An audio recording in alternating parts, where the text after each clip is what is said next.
My name is Javier, 34 years old, and I built my tech company from nothing into a multi-million-dollar business. My younger brother Miguel and I were never close, but I never expected he would demand I pay $175,000 for his extravagant wedding. When I refused, I thought that was the end of it. I was wrong. 5 days later, he showed up at my office with 5 attorneys and a power of attorney document that threatened everything I had worked for. Before I dive into this nightmare, let me know where you're watching from. Hit that like and subscribe button if you've ever had to stand your ground against family who felt entitled to your success. Growing up in a middle-class neighborhood on the west side of Chicago shaped both my work ethic and my relationship with Miguel. Our early years were relatively normal. A modest 3-bedroom house with a small backyard family dinners most nights, and parents who seemed happy enough. My father worked as a sales manager for a manufacturing company, while my mother taught 3rd grade at the local elementary school. We were comfortable, not wealthy, but never wanting for necessities. Everything changed when I was 12 and Miguel was 7. I still remember the night I overheard the final argument between my parents. Their voices carried through the heating vent into my bedroom as I pretended to sleep. My father had been having an affair with his administrative assistant, the classic cliché betrayal that nevertheless shattered our family like a grenade. The divorce was messy and bitter. My father moved out within a week, leaving my mother Sophia to pick up the pieces. Child support payments were inconsistent at best, and alimony often arrived late, or not at all. Within months, our comfortable middle-class lifestyle began to crumble. Mom had to take on tutoring jobs after school and weekend shifts at a local department store just to keep our house. I watched my mother transform from a confident, joyful woman into someone perpetually exhausted with worry lines etching themselves deeper around her eyes each month. The impact on Miguel and me couldn't have been more different, and this is where the seeds of our future conflict were planted. As the older brother, I instinctively stepped up. At 12, I was mowing lawns in the neighborhood, babysitting for families on our street and helping Mom however I could. By 14, I had a work permit for weekends at the grocery store, bagging items and carrying them to customers' cars. By 16, I was working 30 hours a week during summers and 15 during the school year, all while maintaining my grades. Miguel, however, became the focus of my mother's protective instincts. "He's too young to understand," she would say, as she shielded him from the harsh realities of our new financial situation. While I was learning to budget my earnings and contribute to household expenses, Miguel was being cushioned from consequences. "He's already lost his father," Mom would tell me when I complained about the double standard. I don't want him to lose his childhood too. This well-intentioned protection created a dangerous pattern. When Miguel broke a neighbor's window with a baseball, Mom paid for it without making him work it off. When he wanted expensive sneakers like his friends, had she picked up extra tutoring sessions to afford them. When he crashed his bike through reckless riding, she replaced it immediately while I had saved for months to buy mine. By the time I graduated high school, the difference in our perspectives was stark. I had been accepted to the University of Illinois with a partial scholarship, but knew I would need to work throughout college to cover the rest. Miguel at 13 already expected problems to be solved for him, and resources to appear without effort on his part. College was a grueling time for me. I maintained a 3.8 GPA while working 30 hours a week at the campus tech support center and another 10 hours delivering food on weekends. I lived on ramen noodles, shared a cramped apartment with 3 other working students, and wore the same 5 shirts for 4 years. But I was learning valuable skills, making connections, and developing the idea that would eventually become my company. Meanwhile, Miguel entered high school with an entitled attitude that only worsened when our father briefly re-entered the picture during his sophomore year. Perhaps motivated by guilt, Dad offered to pay Miguel's college tuition in full, something he had never done for me. Miguel interpreted this as validation, that he deserved special treatment. By the time I was 24, and starting my tech security business from my tiny apartment, Miguel had dropped out of 3 different colleges, each time with a different excuse. First, it was not the right cultural fit, then professors who didn't understand his learning style, and finally wanting to pursue real-world opportunities. Each time our father had paid the tuition only to see his investment wasted. The early years of my business were brutal.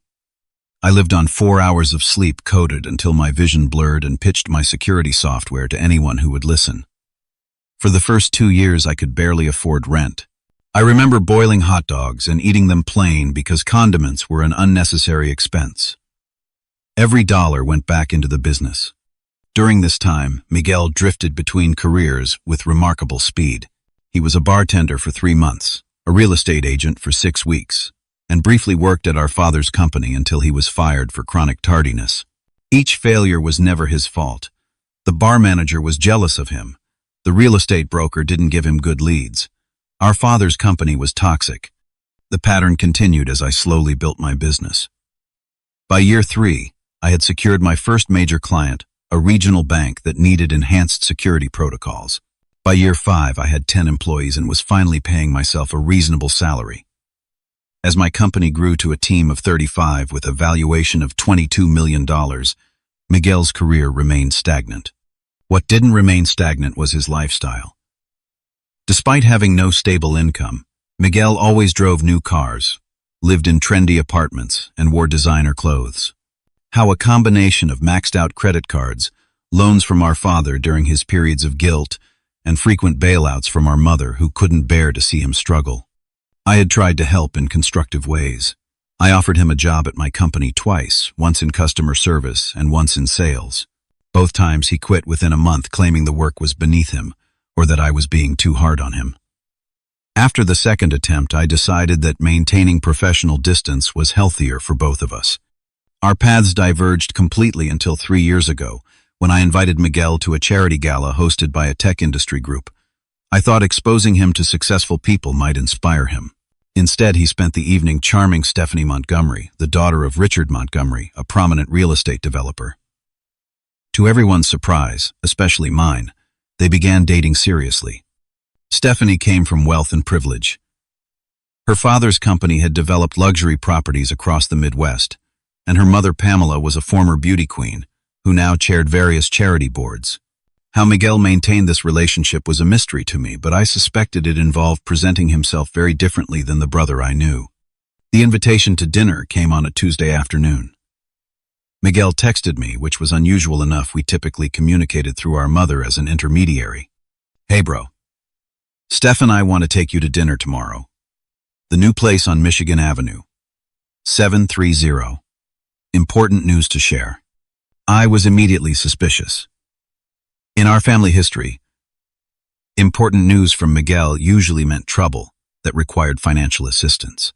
Still, I agreed, partly out of curiosity and partly hoping that perhaps he had finally found direction.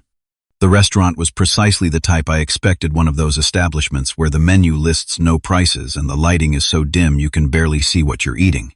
Miguel and Stephanie were already seated when I arrived, along with 2 people I assumed were her parents. Javier Miguel stood up, greeting me with an enthusiasm that instantly put me on guard. In 34 years, I had never seen him this happy to see me. Meet Stephanie's parents, Richard and Pamela Montgomery. Richard was a stocky man in his 60s with a firm handshake and calculating eyes that assessed me like a property he was considering purchasing. Pamela had the practiced smile of someone accustomed to society, photographs, her blonde hair perfectly styled despite the humidity outside. "So you're the tech genius," Richard said. "Miguel tells us you've done very well for yourself." "I've been fortunate," I replied cautiously, wondering exactly what Miguel had told them about me. Throughout the appetizers, Miguel was uncharacteristically attentive, making sure my wine glass was full and interrupting whenever the conversation veered toward any topic that might paint him in a less than flattering light. Stephanie, a willowy blonde with an infectious laugh, seemed genuinely smitten with my brother, though I couldn't help noticing her parents' tight smiles whenever they looked at him. The important news came just as our main courses arrived. "We're getting married," Stephanie announced, extending her left hand to display a diamond ring that must have cost at least $20,000. "That's wonderful." I managed, wondering how Miguel had afforded the ring. "Congratulations to you both." "We're thinking June," Miguel added. At the Ocean View Resort, Pamela's smile tightened further. "Stephanie has always dreamed of a wedding there. It's where we had her sweet 16. The conversation took an uncomfortable turn when Stephanie mentioned this would be her most meaningful wedding. "Most meaningful?" I asked. "Oh, you know," she laughed nervously. "Third time's the charm." Richard cleared his throat. Stephanie had a youthful indiscretion in Bali at 21. Marriage lasted 6 months. And then there was the destination wedding in the Maldives with that surgeon. That one made it almost 2 years. I nodded politely while processing this information. 2 previous lavish weddings before the age of 30 was quite a track record. As dessert arrived, Miguel signaled to a waiter who brought a leather portfolio to the table. With a flourish, my brother opened it and slid it across to me.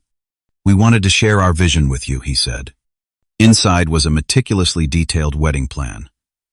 200 guests at the exclusive Ocean View Resort, which I knew charged a minimum of $50,000 just for the venue. A renowned chef flown in from New York. Centerpieces featuring orchids imported from Thailand. A band that had recently played at a Hollywood award show after-party. The last page contained a single number that made my throat tighten: $175,000. "This is extensive," I said carefully. "Only the best for my princess," Miguel beamed, squeezing Stephanie's hand. Then came the moment I had been bracing for since receiving the dinner invitation. "So we were hoping," Miguel continued, his voice taking on the persuasive tone I recognized from countless past requests, "that since you're doing so well with your company, you might want to give us this as your wedding gift." The table fell silent. Even the ambient restaurant noise seemed to dim as I processed what he was asking. "You want me to pay $175,000 for your wedding?" I wanted to be absolutely clear about the request. "Well, when you say it like that, it sounds so transactional." Miguel laughed uncomfortably. "I prefer to think of it as you investing in our happiness." I looked at Richard and Pamela, whose expressions remained carefully neutral. "I'm curious, are you contributing to the wedding costs as well?" The awkward glance between them told me everything before Richard spoke. "We've made our position clear to Stephanie. Given her previous weddings and Miguel's employment situation, we feel it would be irresponsible to fund another extravagant ceremony." "I see." I turned back to Miguel. "So you thought I would cover the entire cost?" "You're rich now," Javier, Miguel said, as if this explained everything. "Your company is worth millions. This is nothing to you." I took a deep breath. "Have you considered scaling back? A smaller venue? Fewer guests?" "Absolutely not," Stephanie interrupted. "I've already had 2 small weddings. This one needs to make a statement." The conversation deteriorated quickly from there. I offered to contribute $10,000, a generous gift by any reasonable standard, but Miguel dismissed it as insulting. "After everything I've been through," he said, his voice rising. "After losing Dad. After struggling while you were always the golden child." Golden child. I couldn't help laughing. "Miguel, I worked 3 jobs to get through college while you dropped out of schools Dad paid for. You abandoned the family," he accused. "You were so focused on your precious business that you weren't there when Mom needed you." This was blatantly untrue. I had been helping Mom financially since my company became profitable, paying off her mortgage and funding her retirement account. Stephanie began crying, quietly dabbing at her eyes with an embroidered handkerchief. "My dream wedding is ruined," she whispered loudly enough for everyone to hear. Richard and Pamela exchanged glances that suggested this was familiar territory. "I'm sorry, but my answer is no," I said firmly. $10,000 is my offer. Take it or leave it." Miguel stood up so abruptly his chair nearly toppled backward. "You'll regret this," he said, his face flushed with anger. "Family is supposed to be there for each other." "This isn't about family," I replied. "This is about your sense of entitlement." He stormed out, Stephanie trailing behind him. Her parents remained seated, looking more resigned than surprised. "I apologize for the scene," I said to them. Richard waved it away. "Not your fault. We've seen this movie before." He pulled out a credit card to settle the bill. "Just between us, this is why we refuse to pay. It's the 3rd expensive wedding she's demanded in 8 years, and your brother," he trailed off diplomatically, "has never held a job for more than 6 months." Pamela finished for him. "We love our daughter, but we're done enabling her poor choices." As I left the restaurant, I felt a mixture of anger and relief. Standing my ground had been uncomfortable but necessary. What I didn't realize was that Miguel's parting threat was far from empty. The campaign against me began subtly. 3 days after the disastrous dinner, my cousin Jessica called. "I can't believe you promised to pay for Miguel's wedding and then backed out," she said without preamble. "What, I never promised anything," I replied, confused by the accusation. "That's not what Miguel told everyone. He said you agreed months ago and he's been planning based on your promise." This was my first indication that Miguel was crafting a narrative to turn family against me. Within days, similar calls came from other relatives. Aunt Rachel left a voicemail expressing her deep disappointment in my failure to honor commitments. Uncle Paul texted asking why I was being so stingy when I had more money than I could spend. The social media assault was equally strategic. Cousins I barely spoke to were suddenly posting vague but pointed comments about wealthy relatives who forget where they came from and the true meaning of family. Friends I shared with Miguel began asking uncomfortable questions about why I was being so cheap with my own brother. I maintained a dignified silence, refusing to engage in a public family dispute. This restraint became significantly more difficult when my mother called, her voice thick with tears. "Javier, how could you do this to your brother?" Sophia demanded. "Haven't I raised you better than this?" "Mom, what exactly did Miguel tell you?" I asked, already knowing the answer. "He told me you promised to pay for the wedding months ago. That's why they booked the expensive venue. That's why I already bought my dress, $5,000, Javier. Now everything is ruined because you changed your mind." I closed my eyes, feeling a headache forming behind my temples. "Mom, that never happened. Miguel and Stephanie invited me to dinner 3 days ago and ambushed me with this request. I never agreed to anything." There was a pause on the line. "But Miguel said you two discussed this back in January." "That's a complete fabrication. I hadn't even spoken to Miguel since Christmas until this dinner." My mother's silence told me she was processing this information, weighing it against years of Miguel's manipulations that she had chosen to overlook. "I don't know what to believe anymore," she finally said, her voice small and defeated. The conversation left me shaken.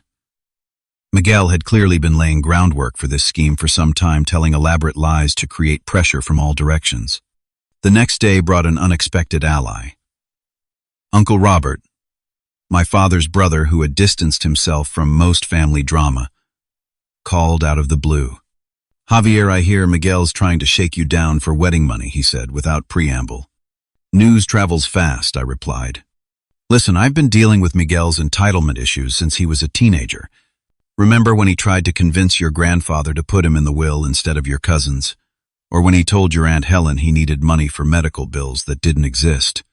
I hadn't known about these incidents, and they painted an even more troubling picture of my brother's character. What concerns me," Uncle Robert continued, "is that Miguel seems unusually confident for someone who just got turned down.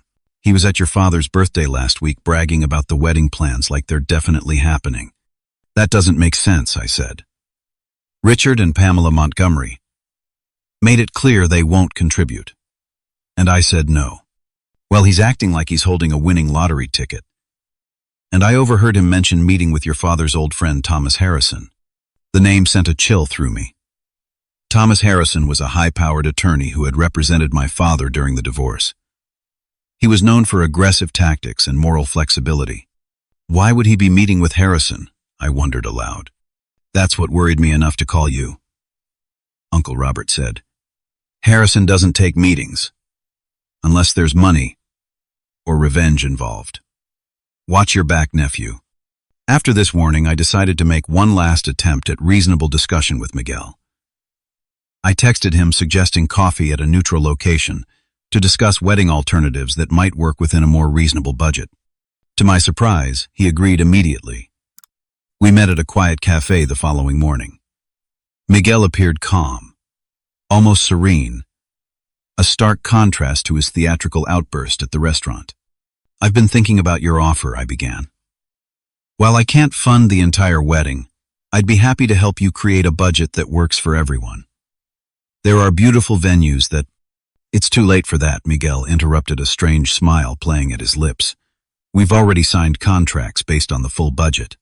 But how you don't have the money, and the Montgomerys said they wouldn't pay. Miguel stirred his coffee slowly, deliberately. Let's just say I've found another way to secure what's rightfully mine. What does that mean? I asked, uneasy, spreading through my chest. You'll see, he replied cryptically. Some things in this family have been unbalanced for a long time. That's about to change. He stood up, leaving his coffee mostly untouched. I wouldn't bother coming up with any more insulting offers. By this time next week, everything will be resolved. As I watched him walk away, the warning bells in my mind became deafening sirens. Something was very wrong, and I had the distinct feeling I was about to find out what Miguel had been planning behind the scenes. The following Tuesday began like any other workday. I arrived at the office at 7:30, reviewed quarterly projections with my CFO at 8, and was deep into coding improvements to our security software by 9. My company occupied the 15th floor of a downtown office building, modest space compared to some tech firms, but I preferred investing in people rather than flashy real estate. At 11:45, my concentration was broken by an urgent call from Melissa, our receptionist. Javier, your brother is here, she said, her voice unusually tense. He has several men in suits with him. They're asking to speak with you immediately. My stomach tightened. Did they say what it's about? No, but they look like attorneys. Very serious. Should I have security? Escort them out. I considered it briefly. No, put them in the main conference room. I'll be there in 5 minutes. Those 5 minutes were spent in a quick call to Lisa Chen, our company's general counsel. Whatever this is, I want you there, I told her. She agreed to meet me outside the conference room. The scene that greeted me was surreal. Miguel sat at the head of the conference table, my seat flanked by 5 men in expensive suits. Their briefcases and legal pads were arranged with military precision. The lead attorney, a silver-haired man I recognized as Thomas Harrison, stood as I entered. Mr. Morales, he said, extending his hand. Thank you for making time for this important matter. I didn't take his hand. This is my place of business, Mr. Harrison. Whatever matter you're here about could have been handled through proper channels. I'm afraid this situation required a more direct approach, Harrison replied smoothly. He gestured to the other attorneys. Allow me to introduce my colleagues from Harrison Winthrop and Associates, specializing in family law and contract disputes. Lisa arrived, taking a position beside me. Lisa Chen, General Counsel, she said curtly. May I ask what this is regarding?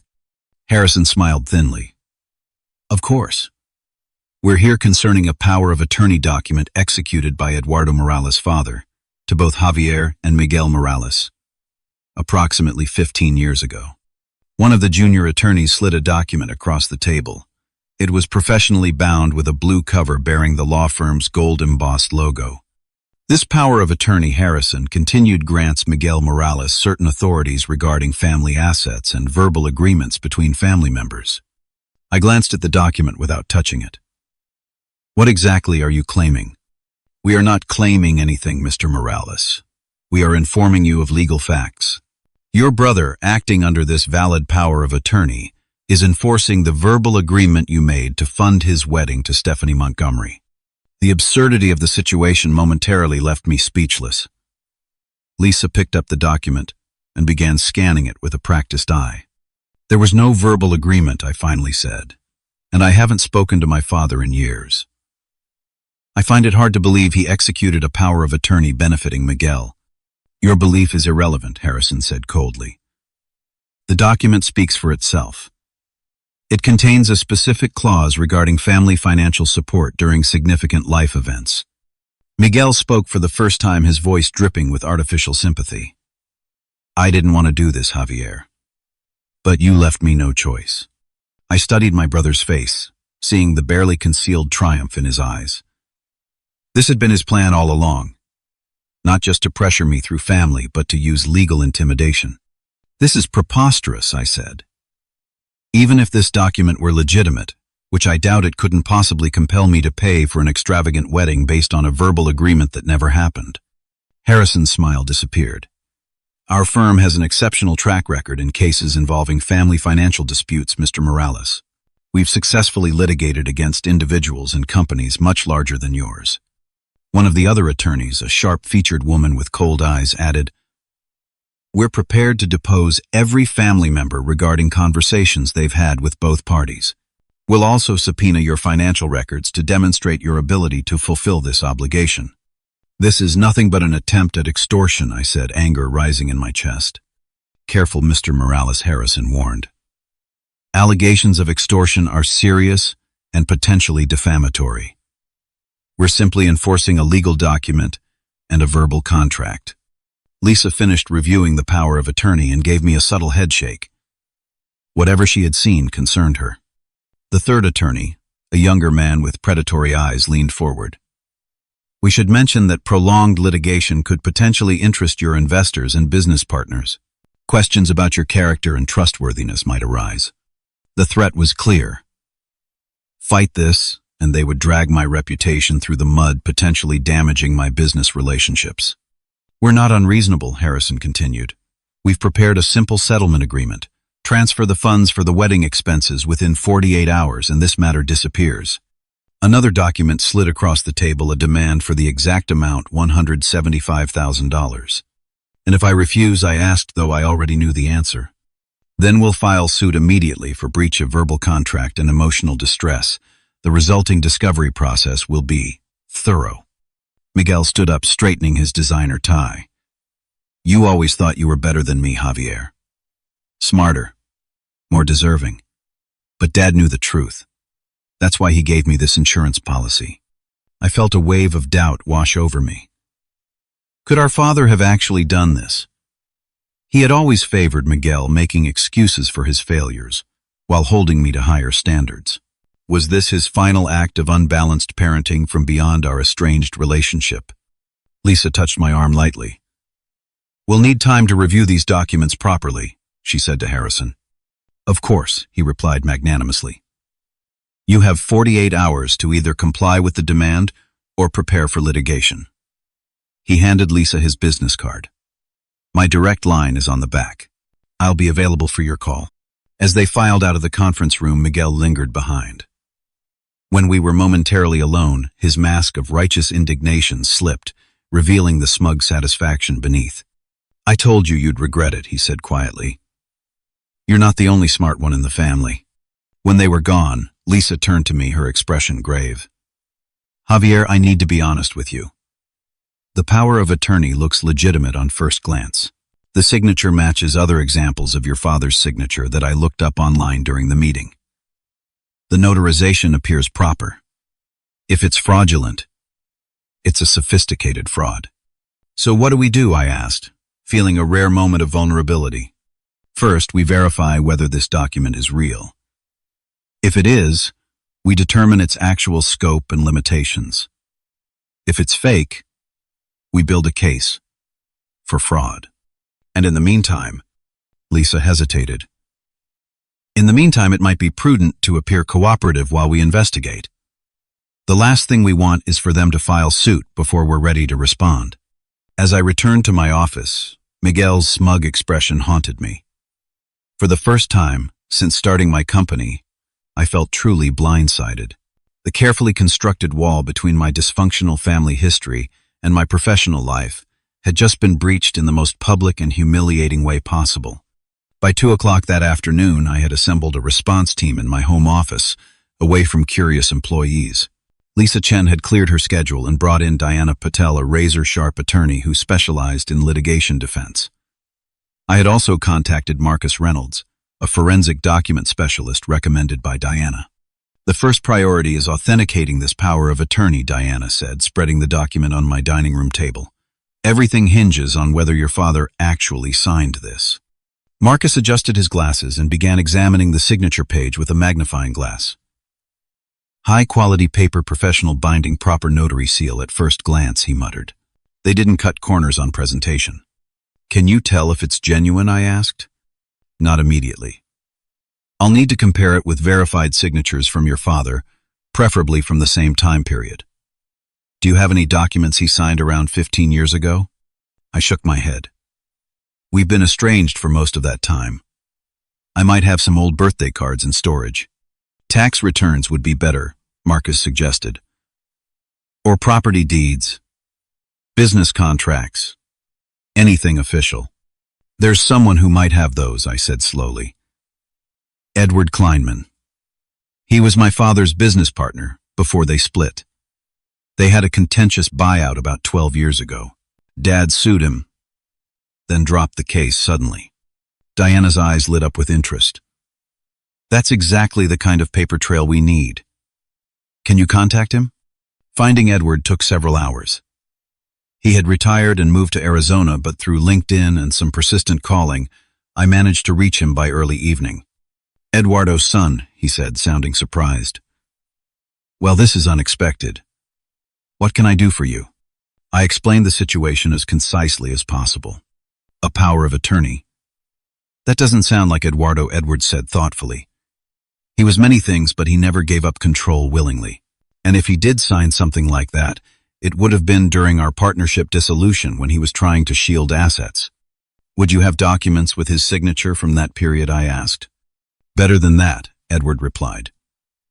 I have the entire case file from when he sued me, including depositions where he signed every page.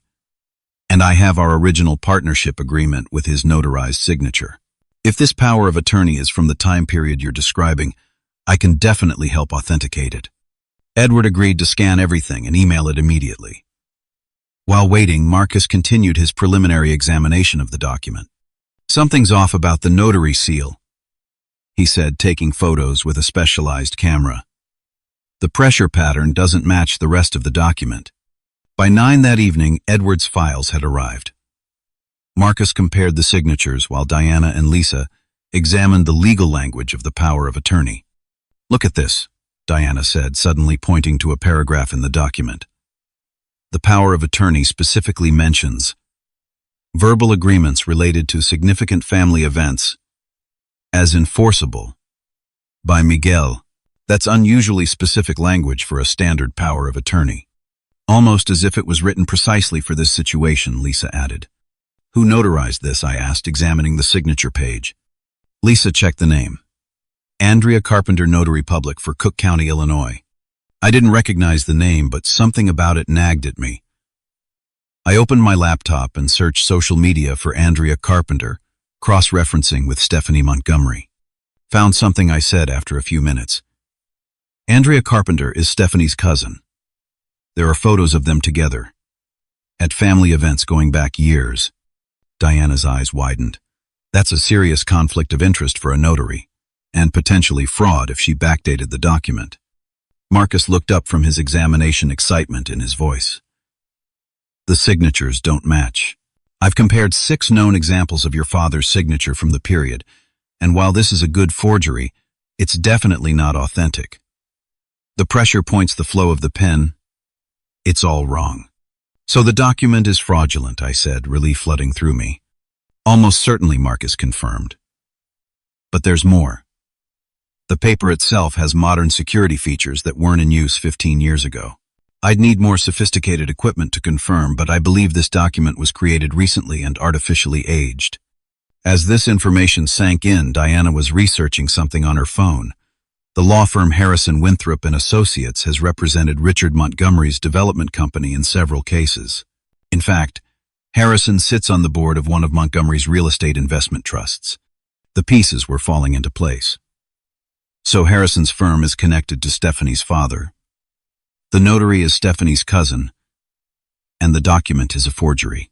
This isn't just Miguel being opportunistic. This is a coordinated fraud. A fraud that crosses into criminal territory, Diana added gravely. Forgery, presenting false documents, attempting to extort money, these are serious offenses. Has Miguel attempted anything like this before? Lisa asked. I thought about what Uncle Robert had mentioned. Apparently, yes, though nothing this elaborate. He tried to manipulate my grandfather's will and lied about medical bills to get money from relatives. Diana nodded. Establishing a pattern will be important. But first we need one more crucial piece of evidence. She slid her phone across the table to me. You need to call your father. The suggestion hit me like a physical blow. I haven't spoken to him in almost 3 years. I know this is difficult, Diana said gently, but we need his direct testimony that he never signed this document. Without it, this becomes a much more complicated case. I stared at the phone, memories of disappointment and abandonment washing over me. Finally, I picked it up and dialed the number Diana had found. After 3 rings, a familiar voice answered. "Hello, Dad," I said, my voice surprisingly steady. "It's Javier. We need to talk about Miguel." The silence stretched for several seconds before he responded. I wondered when this day would come. "What's he done now?" I explained the situation, keeping my tone neutral and factual. When I finished, my father sighed heavily. "No, I never signed any power of attorney for Miguel or anyone else. That's absolutely false. He's using a forged document with your signature to try to force me to pay for his wedding." Another long silence. "He approached me about something similar 6 months ago. Said he needed me to sign some papers giving him authority to access family assets for his future. I refused. Didn't hear from him since. Would you be willing to sign an affidavit stating you never executed this power of attorney?" "Yes," he said without hesitation. "Whatever you need. I'll have my attorney contact yours tomorrow." As I ended the call, I felt a strange mixture of emotions, lingering resentment toward my father, but also gratitude for his immediate willingness to help. "We have what we need," Diana said confidently. "Now we build our counterattack." Through the night, the team worked on multiple fronts. Diana prepared cease and desist letters to Harrison and his associates, detailing the evidence of fraud and threatening both legal action and ethics complaints if they proceeded. Lisa drafted a temporary restraining order against Miguel to prevent further harassment. Marcus completed his forensic analysis, documenting every aspect of the forgery in a detailed report. By morning, we had assembled a comprehensive response that transformed me from victim to prosecutor. The power had shifted. "There's one more thing," Diana said as we reviewed our strategy. "Given the coordinated nature of this fraud, we should consider filing a criminal complaint." The suggestion gave me pause. Despite everything, Miguel was still my brother. Let's hold that option in reserve, I decided. First, let's confront them with what we know. As dawn broke, I felt my confidence returning. The nightmare wasn't over, but for the first time since Miguel and his legal team had appeared in my office, I could see a path forward that didn't end in capitulation or financial ruin. We decided that surprise would be our greatest advantage. Rather than contacting Harrison's firm, we would confront Miguel directly with our evidence, hopefully catching him and his co-conspirators unprepared. Through social media posts, we discovered that Miguel and Stephanie were meeting with wedding planners that afternoon at their apartment. Diana suggested bringing enough copies of our evidence for everyone involved, including Stephanie, whose role in the scheme remained unclear. At precisely 3 o'clock, our group arrived at Miguel's luxury apartment building, myself, Diana, Lisa, and Marcus carrying his forensic equipment. The doorman, impressed by our professional appearance, called up to announce visitors without specifying who we were. Miguel's voice came through the intercom, sounding irritated. "We're in a meeting. Tell them to come back later." Diana leaned toward the speaker. "Mr. Morales, this is Diana Patel representing your brother Javier. We have urgent legal matters to discuss regarding the power of attorney document. We can either have this conversation privately or continue it at the district attorney's office." There was a long pause before Miguel responded. "Fine. 15th floor, apartment 3. The elevator ride was tense. "Remember," Diana whispered, "stay calm no matter what. Let me do most of the talking." Miguel opened the door with a scowl that faltered when he saw the size of our group. Behind him, Stephanie sat at a dining table covered with wedding magazines and fabric swatches. 2 other women who appeared to be wedding planners looked up in confusion. "What is this?" Miguel demanded, blocking the doorway. "A legal intervention," Diana replied calmly, handing him her business card. "Diana Patel, attorney at law. We need to discuss the fraudulent power of attorney document you presented to Mr. Morales on Tuesday." Color drained from Miguel's face. "I don't know what you're talking about. That document is completely legitimate." "May we come in?" Diana continued as if he hadn't spoken.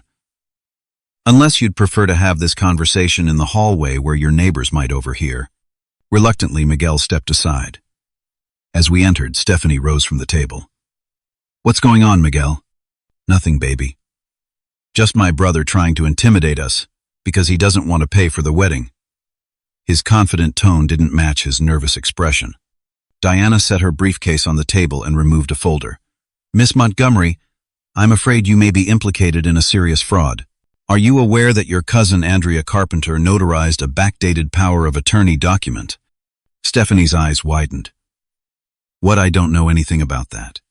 Miguel moved quickly to her side. Don't say anything, Steph. They're bluffing. Marcus stepped forward, opening his laptop. I'm Marcus Reynolds, forensic document examiner. I've completed a thorough analysis of the power of attorney supposedly signed by Eduardo Morales 15 years ago. He turned the screen to show comparison images of signatures. This document is a sophisticated forgery. The signature does not match verified samples, and the paper contains security features that didn't exist until 2018. Miguel's face contorted. This is ridiculous. You can't just make up. We've spoken to Eduardo Morales, Diana interrupted. He confirms he never signed any power of attorney and has provided a sworn affidavit to that effect. She removed the document from her folder and placed it on the table. You called Dad. Miguel's voice cracked the first real sign that his facade was crumbling. He also mentioned that you approached him 6 months ago asking him to sign papers giving you authority over family assets, which he refused. I added, breaking my silence. Stephanie turned to Miguel, confusion and growing anger on her face. You told me your father had given you legal authority years ago. You said that's why Javier had to pay for the wedding. Baby, I can explain, Miguel began, but Stephanie cut him off. And what does she mean about my cousin Andrea? Did you involve my family in something illegal? Before Miguel could answer, there was a knock at the door. One of the wedding planners opened it, revealing my mother standing in the hallway, her expression a mixture of confusion and concern. Javier called me, she explained, stepping inside. He said it was important. Seeing our mother seemed to break something in Miguel. His shoulders slumped, and the desperate calculations behind his eyes gave way to the cornered look of someone who knows they've been caught. Diana continued methodically. We've also discovered that Thomas Harrison's law firm has significant business connections to Richard Montgomery's companies. This suggests a coordinated effort to defraud Mr. Morales using falsified legal documents. Stephanie gasped. My father's attorneys are involved in this. We believe so, Diana confirmed. We're filing ethics complaints against all attorneys involved with the State Bar Association today. The wedding planners, sensing they were witnessing something far beyond their professional capacity, quietly gathered their materials and excused themselves. As they left, I finally addressed Miguel directly. Why was the wedding worth committing fraud and risking criminal charges? You don't understand, he said bitterly. It was never just about the wedding. It was about finally getting what I deserved. What you deserved. Our mother repeated, her voice tight with emotion. Yes, Miguel exclaimed. Javier gets everything, the success, the money, everyone's respect and admiration. What do I get? Nothing. Dad always said I was special, that I was meant for greater things than Javier. This was my chance to prove it. By committing crimes, I asked incredulously. Miguel's explanation was interrupted by another arrival, Richard and Pamela Montgomery, Stephanie's parents. Their timing wasn't coincidental. I had called them after reaching out to my mother. What's this emergency about our daughter, Richard? Demanded, then stopped short, seeing the crowded apartment. Diana stepped forward smoothly. Mr. and Mrs. Montgomery, I'm Diana Patel, representing Javier Morales. We're addressing a fraudulent legal scheme involving your daughter's fiancé, potentially your cousin Andrea Carpenter, and possibly attorneys from Thomas Harrison's firm, which I believe handles legal matters for your companies. Richard's expression hardened as he turned to Miguel. What have you done? As Diana explained the situation, showing the evidence of forgery and fraud, Pamela moved to comfort Stephanie, who had begun crying silently. Did you know about this? Richard asked his daughter directly. No, Miguel just said. Javier had promised to pay but was backing out. I never knew about any legal documents. Or she looked at Miguel with growing horror or fraud. Richard turned to Miguel, his voice dangerously quiet. You involved my family, my business relationships, and my daughter in criminal activity. Miguel seemed to shrink under the collective weight of accusation. The wedding was going to fix everything, he said weakly. Once we were married, I'd be part of your family. I'd have connections, opportunities. The wedding is off, Stephanie said suddenly, pulling her engagement ring from her finger and placing it on the table with a decisive click. I can't believe you would risk my reputation and my family's name for this. Miguel turned to her, panic in his eyes. Baby, no. We can still make this work. Javier won't press charges against his own brother. That remains to be seen, Diana interjected. The forgery of legal documents and attempted extortion are serious offenses. We're prepared to file a criminal complaint today, unless certain conditions are met. What conditions? Miguel asked weakly. First, a signed confession, admitting to the forgery and fraud scheme. Second, immediate cessation of all wedding plans and related contracts. Third, a legally binding agreement never to attempt anything similar again. Our mother, who had been unusually quiet, finally spoke. Miguel, I don't understand. How could you do this? You always protected him. I said to her gently. Made excuses. Solved his problems. He never had to face consequences. I was trying to be a good mother, she whispered. You were, I assured her. But sometimes love means letting people fail, so they can learn to succeed on their own. As the legal discussions continued, I watched the elaborate scheme Miguel had constructed collapse completely. Harrison's firm, contacted by Diana, immediately disavowed any knowledge of the document's fraudulent nature and withdrew all demands. The attorneys who had sat in my conference room with such arrogant confidence were now scrambling to distance themselves from potential ethics violations. Stephanie's cousin Andrea, when confronted, admitted to notarizing the document 2 weeks earlier and backdating it at Miguel's request. He said it was just a formality to help with family finances, she claimed, now facing potential loss of her notary commission and criminal charges. By evening, Miguel had signed Diana's confession document, his signature shaky and defeated. Richard Montgomery had already begun damage control with his business associates.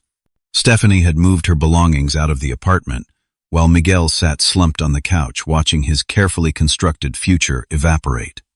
As we prepared to leave, Miguel looked up at me. What happens now? That depends on you, I replied honestly. The district attorney will decide whether to file charges based on our complaint and your cooperation. Will you really send your own brother to jail? He asked, a final attempt at manipulation. I considered the question carefully. I didn't forge documents or try to extort money. Those were your choices, Miguel. For once, you'll have to face the consequences without someone else solving the problem for you. As we left the apartment, I felt no triumph. Only a profound sadness for what our family relationship had become. Yet beneath the sadness was something else. A sense of resolution, of finally breaking a dysfunctional pattern that had shaped our family for decades. The weeks following the confrontation were chaotic and emotionally draining. After reviewing our evidence and Miguel's confession, the district attorney decided to pursue charges for document forgery and attempted fraud. However, given Miguel's cooperation and lack of prior criminal record, they offered a plea deal, no jail time, in exchange for 3 years of probation, 200 hours of community service, and mandatory counseling. Miguel's life imploded spectacularly.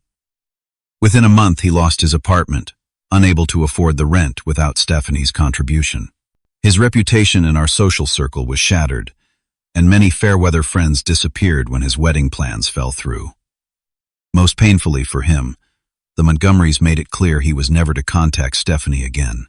For me, the aftermath brought unexpected personal challenges. Despite the satisfaction of exposing the fraud, I found myself processing complex emotions, vindication, mixed with sadness relief, tangled with lingering anger. You did the right thing, Diana assured me during our final meeting. Many people would have paid the money just to avoid the conflict. It wasn't really about the money, I admitted. It was about finally saying no to a lifetime of manipulation. The experience forced me to re-examine my relationship not just with Miguel but with our entire family system. I began seeing a therapist specializing in family trauma, Dr. Reyes, who helped me understand how our childhood roles had calcified into destructive adult patterns. Your mother's protection of Miguel came from love, Dr. Reyes explained during one session, but it prevented him from developing resilience and accountability. Your self-reliance was admirable, but it created isolation. Both are responses to your father's abandonment. These insights helped me approach my mother with greater compassion. Sophia had been devastated by Miguel's actions and her own role in enabling his behavior. Our conversations became more honest than they had been in years. I thought I was making up for your father leaving, she confessed during a long walk in the park. Miguel was so young, so hurt by the divorce. I wanted to shield him from more pain. I know, Mom. You were doing your best. But I failed him, she said, wiping away tears. By protecting him from consequences, I prevented him from growing up, and I put too much responsibility on you. Too early. This acknowledgement was healing for both of us. Slowly, we began rebuilding our relationship on more equal, honest terms. The most surprising development came 3 months after the confrontation. My father called out of the blue. I've been thinking about everything that happened, he said awkwardly. The affidavit I signed for you. It made me realize how much damage I've done to this family. It's a little late for that realization, I replied, old resentment surfacing. I know. I'm not asking for forgiveness. Just a chance to do better going forward. We agreed to meet for lunch, our first voluntary meeting in years. The conversation was stilted at first, but gradually opened into something resembling honest communication. It wasn't reconciliation exactly, but it was a step toward something healthier than our previous estrangement. Miguel's journey was more difficult. His initial response to the legal consequences was predictable self-pity and blame. Everyone's turned against me. He complained during a family dinner 6 months after the incident. No one understands what I was trying to do. What exactly were you trying to do? I asked directly. Commit fraud. Extort money. Forge legal documents. He looked away, unable to maintain eye contact. I just wanted what you have, he mumbled. The success. The respect. It wasn't fair that everything came so easily to you. Easily, I laughed without humor. Miguel, I worked 3 jobs through college. I lived on ramen for years building my company. You saw the results but ignored the work. Something in my words seemed to penetrate. He was silent for a long moment. Maybe I did, he finally admitted. This small acknowledgement marked the beginning of a painfully slow change. The mandatory counseling sessions gradually shifted Miguel's perspective. The community service, which he initially approached with resentment, eventually provided structure and purpose he had lacked. 8 months after the confrontation, Miguel did something unprecedented. He apologized without qualifications or excuses. What I did was wrong, he said, simply during a family dinner. Not just the legal stuff, but trying to take what wasn't mine instead of earning it myself. I'm sorry, Javier. The apology wasn't a magical fix for years of dysfunction, but it was a genuine start. Miguel began taking responsibility for rebuilding his life from scratch. He found a job at a local community center. Modest work compared to his previous aspirations, but honest employment he maintained consistently for the first time. As our family dynamics slowly healed, we established new, healthier boundaries. I made it clear that while I would support Miguel's legitimate efforts to improve his life, I would not provide financial bailouts or enable irresponsible behavior. My mother, with considerable effort, stopped rushing to solve his problems and allowed him to experience the natural consequences of his choices. Our first holiday gathering after the incident was tense but ultimately positive. There were awkward moments and old patterns threatening to reassert themselves, but also new awareness that allowed us to navigate conflicts more constructively. When Miguel mentioned struggling to pay his rent, my mother's immediate impulse to offer money was checked by our new understanding. What's your plan to address that, she asked instead. I'm picking up extra shifts and looking for a roommate, he replied, showing a level of problem-solving he would have previously avoided. As I watched this exchange, I realized that our painful family crisis had ultimately created an opportunity for growth that might never have happened otherwise. The power of attorney scheme, as destructive as it was, had finally broken patterns that had trapped us all for decades. Throughout this journey, I've learned profound lessons about family success and personal integrity. I've realized that true family supports growth rather than enabling dysfunction. Real generosity comes from freedom and choice, never from manipulation or obligation. Standing firm against exploitation isn't selfish. It's an act of self-respect that ultimately benefits everyone involved. Most importantly, I've discovered that setting boundaries with family is often the most loving thing you can do, even when it feels harsh in the moment. By refusing to participate in unhealthy patterns, you create space for authentic relationships built on mutual respect rather than dependency and resentment. Today, our family isn't perfect, but it's healthier than it's been since before my parents' divorce. Miguel is slowly building a life based on his own efforts, rather than expectations of rescue. My mother is finding her identity beyond caretaking. My father is making small attempts at genuine connection. And I'm learning that success isn't measured by money or achievements, but by the integrity with which you live your life and the authentic connections you build with others. Have you ever had to stand your ground against family pressure or manipulation? How did you balance compassion with necessary boundaries? Share your experience in the comments below. If this story resonated with you, please hit the like button and subscribe for more real-life stories about navigating complex family dynamics. Remember, sometimes the most difficult stand you take is the one that ultimately heals the deepest wounds. Thank you for listening to my story, and I wish you strength and wisdom in your own family journey.